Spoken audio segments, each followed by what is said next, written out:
नमस्कार, VTV news के इस बुलेटिन में आपके साथ मैं हूं स्वाति। शहर से जुड़ी खबरों को देखेंगे विस्तार से, लेकिन सबसे पहले एक नजर डालते हैं हेडलाइंस पर। विकसित भारत संकल्प यात्रा के क्रियान्वयन पर कलेक्ट्रेट में हुआ विचार मंथन। कलेक्टर ने जारी किए आवश्यक दिशा निर्देश। अध्यात्म, धर्म, दर्शन और ध्यान विधियों के जरिए दुनिया को नया जीवन दर्शन प्रदान करने वाले ओशो का मनाया गया जन्म दिवस। ओशो आश्रम में रही जन्मोत्सव की धूम। और बारिश थमने और आसमान साफ होने के बाद बढ़ा सर्दी का असर। दिन और रात के तापमान में आई गिरावट। उत्तरी हवाओं ने बढ़ाई सर्दी की ठिठुरन। जबलपुर में न्यूनतम तापमान 12 डिग्री सेल्सियस दर्ज। कलेक्ट्रेट में साप्ताहिक समीक्षा बैठक का आयोजन हुआ, जिसमें कलेक्टर सौरभ कुमार सुमन ने अधिकारियों को विकसित भारत संकल्प यात्रा की कार्य योजना एवं क्रियान्वयन पर आवश्यक दिशा निर्देश दिए। साथ ही सीएम हेल्पलाइन की लंबित शिकायतों के शीघ्र निराकरण के निर्देश दिए। कलेक्ट्रेट में साप्ताहिक समीक्षा बैठक आयोजित हुई, जिसमें कलेक्टर सौरभ कुमार सुमन ने लंबित प्रकरणों की समीक्षा की। साथ ही सीएम हेल्पलाइन की पेंडिंग शिकायतों को जल्द निराकृत करने के निर्देश दिए। साथ ही विकसित भारत संकल्प यात्रा की कार्य योजना के क्रियान्वयन पर आवश्यक निर्देश जारी किए गए। मुझसे कहो कि फोन कर दें, साहब इनको फोन कर दीजिए तो आ जाएंगे। यहाँ से इंस्टॉलेशन होना है, क्या होना है, भोपाल का क्या आप लोग कहानी सुना रहे थे। सार्वजनिक वितरण प्रणाली में आ रहे शिकायतों पर कार्यवाही करने के निर्देश भी कलेक्टर द्वारा दिए गए। इसके साथ ही शासकीय योजनाओं पर बेहतर क्रियान्वयन पर भी विचार विमर्श किया गया।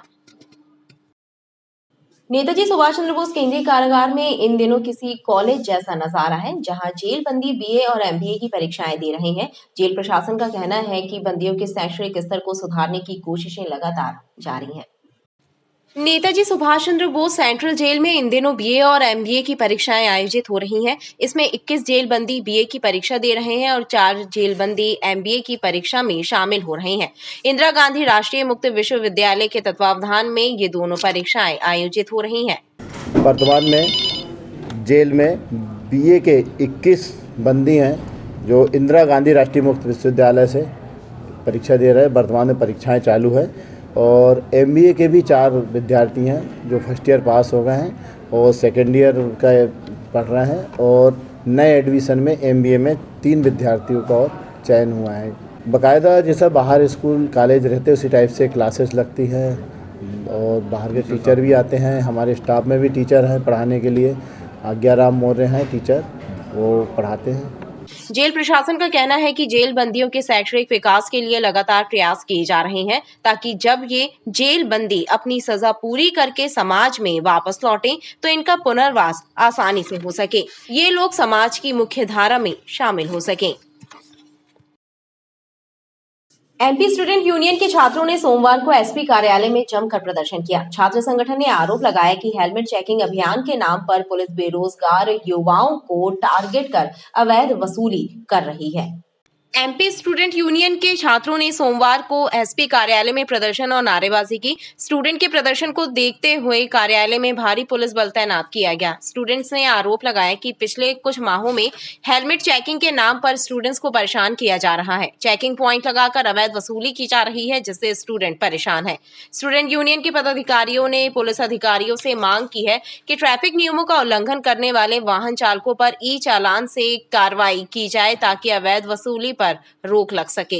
लगातार कई महीनों से जबलपुर शहर में देखने को आ रहा था कि हाई कोर्ट का हवाला देते हुए आम बेरोजगार छात्र और आम नागरिक को पुलिस प्रशासन हेलमेट चालान के नाम पर वसूली कर रही थी।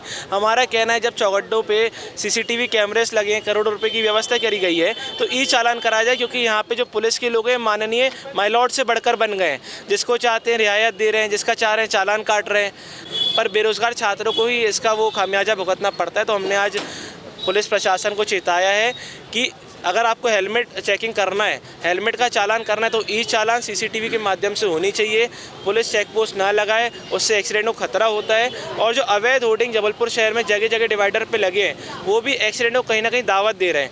स्टूडेंट यूनियन ने इस दौरान एसपी के नाम डीएसपी मुख्यालय को एक मांग पत्र सौंपा।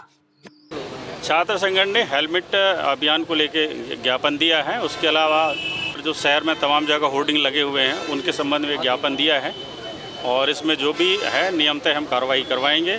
और हेलमेट चेकिंग पूर्ण पारदर्शिता से हो रही है, ई चालान ही काटे जा रहे हैं। स्टूडेंट यूनियन ने मांग पत्र में अन्य बिंदुओं को भी शामिल किया।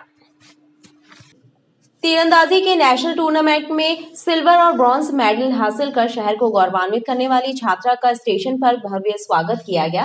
खेल प्रेमियों ने कहा, संस्कारधानी के खिलाड़ी पूरे देश में अपनी खेल प्रतिभा का जलवा बिखेर रहे हैं। राष्ट्रीय स्तर की शालेय खेल प्रतियोगिताओं में अपनी तीरंदाजी का जलवा बिखेर कर संस्कारधानी का नाम रोशन करने वाली खिलाड़ी अर्पणा पटेल का रेलवे स्टेशन पर भव्य स्वागत हुआ। परिजनों, परिचितों एवं खेल प्रेमियों ने युवा खिलाड़ी का ढोल ढमाकों से स्वागत किया।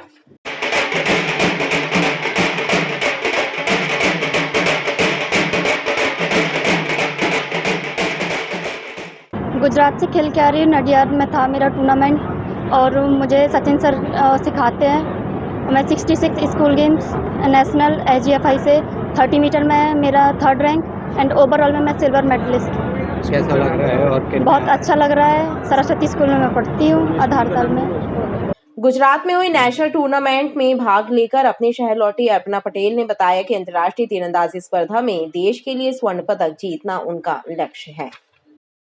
मनुष्यों को मानव जीवन की सर्वोच्च संभावनाओं से परिचित करवाने वाले प्रसिद्ध दार्शनिक ओशो का जन्म दिवस उत्साह पूर्वक मनाया गया। सुपताल स्थित ओशो आश्रम में ओशो के सन्यासियों ने श्रद्धा पूर्वक अपने गुरु को याद किया। आश्रम में दिन भर आयोजनों की धूम रही। पुरानी वर्जनाओं को तोड़कर नए जीवन दर्शन, अध्यात्म और ध्यान विधियों से दुनिया को परिचित कराने वाले आध्यात्मिक गुरु ओशो का जन्म दिवस 11 दिसंबर को धूमधाम से मनाया गया। सुपताल के पास स्थित ओशो आश्रम में जन्म दिवस की धूम रही। ओशो सन्यासियों ने ध्यान नृत्य में घूमकर ओशो का पुण्य स्मरण किया।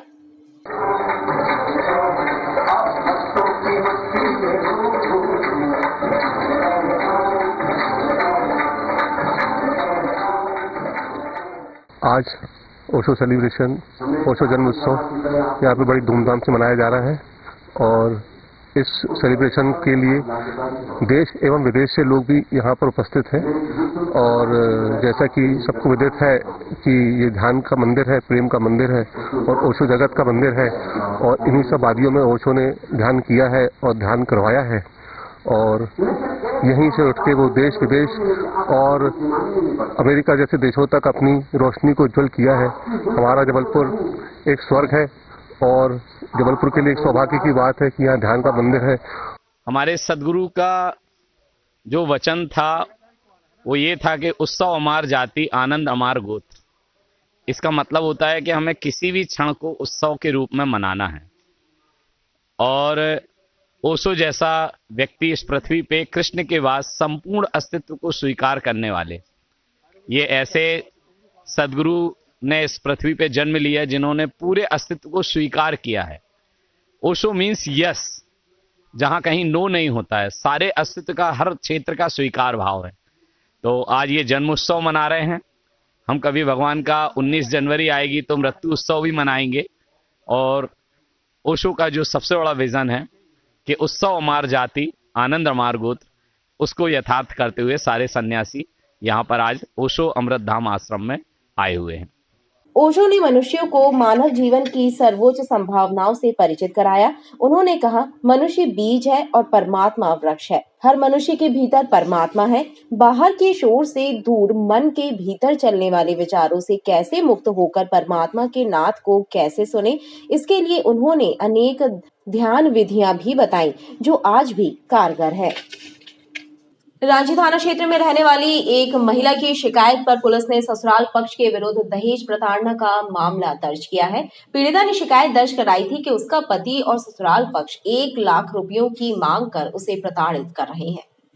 पुलिस से मिली जानकारी के मुताबिक लालमाटी निवासी पूजा विश्वकर्मा ने रिपोर्ट दर्ज कराई थी कि उसका विवाह वर्ष 2022 में विशाल मंडल से हुआ था। शादी के बाद ससुराल पक्ष उसे दहेज के लिए प्रताड़ित करने लगे और मायके में छोड़ दिया। कुछ समय पश्चात उसका पति विशाल उसे दोबारा ससुराल ले गया, लेकिन उससे 1 लाख रुपए की मांग की जाने लगी। शिकायत की जाँच के FIR दर्ज कर आरोपियों की गिरफ्तारी के प्रयास किए जा रहे हैं। लालमाटी निवासी पूजा विश्वकर्मा थाना रांची आई थी। उसकी शादी 2022 में हुई थी। उसका कहना है कि उसके ससुराल वाले पति, सास, मौसी सास, ये लोग उसको दहेज में 1 लाख रुपए मांगते हैं और ये कहकर प्रताड़ित करते हैं। उसकी सूचना पर थाना रांची में इन सभी लोगों के विरुद्ध दहेज प्रताड़ना 498 का प्रकरण दर्ज कर लिया गया और विवेचना की जा रही है। गोरखपुर बाजार में स्थित संगम बुक डिपो के संचालक संजीव गुप्ता पर पुलिस ने प्रतिबंधात्मक कार्रवाई की है। उसे पुलिस ने कार्यपालक मजिस्ट्रेट के आदेश पर जेल भेज दिया है। पुलिस अधिकारियों ने इस संबंध में जानकारी देते हुए बताया कि कुछ महिलाओं ने संगम बुक डिपो के संचालक संजीव गुप्ता के विरुद्ध थाने में छेड़छाड़ करने और टॉर्चर करने की शिकायत दर्ज कराई थी। इस शिकायत के आधार पर पुलिस ने संजीव गुप्ता के विरुद्ध प्रतिबंधात्मक कार्रवाई की और उसे कार्यपालक मजिस्ट्रेट के समक्ष पेश किया, जहां से उसे जेल भेजने के आदेश दिए गए थे। थाना गोरखपुर में कुछ महिलाओं के द्वारा संगम बुक डिपो के संजीव गुप्ता के ऊपर छेड़छाड़ की और टॉर्चर की बातें बताई गई, जिसके आधार पर थाना प्रभारी द्वारा धारा 151 CRPC के तहत संजीव गुप्ता को गिरफ्तार कर कार्यपालक मजिस्ट्रेट के यहाँ पेश किया जाकर जेल भेजा गया है। गौरतलब है कि 2 दिन पहले इस मामले को लेकर गोरखपुर थाना पुलिस संगम बुक डिपो भी पहुंची थी, जहां से संजीव गुप्ता को पुलिस अभिरक्षा में लिया गया था। चरगवा के ग्राम सुनवारा में हुई गोलीकांड के मामले में फरार आरोपी श्यामलाल लोधी को पुलिस ने गिरफ्तार कर लिया है। रविवार की शाम आरोपी ने गांव के रहने वाले धन सिंह के घर में फायरिंग की थी। इस घटना में धन सिंह सहित 2 लोग घायल हुए थे और इलाज के दौरान धन सिंह की मौत हो गई थी। चरगवा थाना क्षेत्र के ग्राम सुनवारा में रविवार की शाम हुई गोलीकांड के आरोपी श्यामलाल लोधी को पुलिस ने गिरफ्तार कर लिया है। फायरिंग की इस घटना में गांव के धन सिंह और हल्के सिंह घायल हो गए थे, जिनमें से धन सिंह की मौत हो गई थी। घटना को अंजाम देकर श्यामलाल लोधी फरार हो गया था, जिसे देर रात पुलिस ने अभिरक्षा में लिया और उसकी विधिवत गिरफ्तारी कर ली गई है। थाना चरगवा में कल एक लड़का लड़की के भागने की घटना को लेकर 2 परिवारों में आपस में तनाव हो गया था, तो लड़की के पिता ने लड़के के पिता के परिजनों पर गोली चलाई थी, जिससे एक व्यक्ति की मृत्यु हो गई थी। आरोपी श्यामलाल को विधिवत गिरफ्तार कर लिया गया है। उसने जो घटना में प्रयुक्त जो भरमार बंदूक है उससे जब्त कर ली गई है। प्रकरण में विवेचना की जा रही है। 2 व्यक्ति घायल हैं जिनका इलाज चल रहा है और मुख्य आरोपी जो है उसको गिरफ्तार कर लिया है और विवेचना जारी है। गौरतलब है कि शनिवार को श्यामलाल लोधी की नाबालिग पुत्री लापता हो गई थी। श्यामलाल को संदेह था कि धन सिंह का पुत्र उसे अगवा करके ले गया है। रविवार की शाम श्यामलाल धन सिंह के घर बंदूक लेकर पहुंचा और फायरिंग कर दी थी। हमले में घायल हुए धन सिंह की मौत हो गई थी। कलेक्टर कार्यालय के गेट नंबर 3 के पास सोमवार की सुबह एक बुजुर्ग का शव मिलने से सनसनी फैल गई। कार्यालय के अधिकारियों ने घटना की जानकारी पुलिस को दी, जिसके बाद पुलिस का अमला मौके पर पहुंच गया। बुजुर्ग के पास पुलिस को एक आधार कार्ड मिला है, जिसमें उसका पता हमीरपुर उत्तर प्रदेश लिखा है। पुलिस ने शव को पोस्टमार्टम के लिए भेज दिया है। कलेक्टर कार्यालय के गेट नंबर 3 के पास सोमवार की सुबह एक बुजुर्ग का शव मिलने से हड़कंप मच गया। जिला नाजिर ने घटना की जानकारी पुलिस को दी, जिसके बाद ओमती थाने की पुलिस घटना स्थल पर पहुंच गई।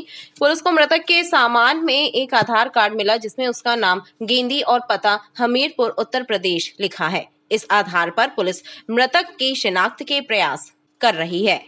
सुबह 7 बजे सफाई कराने आए थे कलेक्ट्रेट की, तब माल जमादार ने बताया कि 3 नंबर गेट के पास किसी अज्ञात बुजुर्ग की लाश पड़ी हुई है। तो पुलिस को CMHO साहब को सूचना दे दी गई है। 10 और 11 के दरमियानी रात में शायद स्वर्गवास हुआ है उनका। तो ये पता लगा कहाँ से हैं? ये हमीरपुर कुछ कागज़ अभी पुलिस आई है, उन्होंने पॉकेट से कागज़ निकाला है तो आधार कार्ड और पैन कार्ड मिला है। उसमें नाम गेंदा लाल कुछ दिया है, गेंदी नाम दिया है। हमीरपुर के रहने वाले हैं। अज्ञात मृतक पुरुष की सूचना मिली थी तो सूचना पर आए। कैसे पता लगा आपको यहाँ? और कलेक्टर कार्यालय से नाजर साहब ने सूचना दी थी। कलेक्टर फिलहाल पुलिस ने शव को पोस्टमार्टम के लिए भेजा है। बुजुर्ग की मृत्यु का कारण पोस्टमार्टम रिपोर्ट से साफ हो सकेगा। बारिश थमने और आसमान साफ होने के बाद एमपी में सर्दी का असर बढ़ गया है। हवा की दिशा उत्तरी होने से ठंड भी महसूस की जा रही है। यहां दिन और रात के तापमान में गिरावट आई है। सोमवार की सुबह जबलपुर का मौसम खुशनुमा रहा। जबलपुर का न्यूनतम तापमान 12 डिग्री सेल्सियस दर्ज किया गया। बारिश थमने के बाद आसमान साफ होने और उत्तर से आ रही हवाओं ने सर्दी की ठिठुरन बढ़ा दी है। दिन और रात के तापमान में गिरावट दर्ज की जा रही है, जिससे सर्दी का असर बढ़ गया है। जबलपुर में सोमवार को न्यूनतम तापमान 12 डिग्री सेल्सियस दर्ज किया गया। सुबह के समय लोगों ने ठंड का एहसास किया, लेकिन धूप निकलने से मौसम खुशनुमा हो गया। मॉर्निंग वॉक और सुबह अपने कार्य पर निकले लोगों ने सर्द मौसम का लुत्फ उठाया। मौसम जबलपुर शहर का इस समय तो बहुत अच्छा हो गया, बिल्कुल ऐसा कि घूमने फिरने लायक हो गया है। हम लोग सवेरे से ही यहाँ पे गार्डन में वॉक करने आते हैं। ज़्यादा ओस होने की वजह से सवेरे सवेरे आने के बजाय थोड़ा सा लेट आ रहे हैं, लेकिन मौसम बहुत अच्छा होने की वजह से अभी हम लोग 1 घंटा और वॉक करेंगे। मौसम एकदम मीठी मीठी धूप है, मौसम साफ है, पोल्यूशन फ्री है, पार्क लग रहा है। यहाँ सभी लोग वॉकिंग कर रहे हैं, हम लोग भी वॉकिंग कर रहे हैं। यहाँ वॉक करने के एक अलग ही मज़ा है। आने से ही मतलब आदमी के अंदर वो एनर्जी आ जाती है कि हमें भी वॉक करना है। बहुत शानदार लग रहा है यहाँ। आज तो बहुत ही हसीन मौसम है। सूर्य नारायण आज प्रसन्न है। आज सुबह से उन्होंने अपने दर्शन हम लोगों को दिए हैं और हम लोग बहुत आनंद की अनुभूति कर रहे हैं। जो 2-4 दिन से पिछले ठंड, गर्म और बरसात का मौसम था, उससे थोड़ी सी निजात मिली है और अब आगे भी। मौसम वैज्ञानिकों की माने तो 11 दिसंबर को उत्तर भारत में पश्चिमी विक्षोभ आ रहा है, लेकिन प्रदेश में इसका असर कम रहने का अनुमान है। इस कारण रात में ठंड का असर रहेगा, दिन में धूप खिल रही है। उत्तर से सर्द हवाएं आने से ठिठुरन बनी हुई है। जबलपुर सहित प्रदेश के अन्य जिलों में अधिकतम तापमान 25 से 26 डिग्री सेल्सियस दर्ज किया गया है। खबरें लगातार जारी हैं, आप देखते रहिए BTV न्यूज।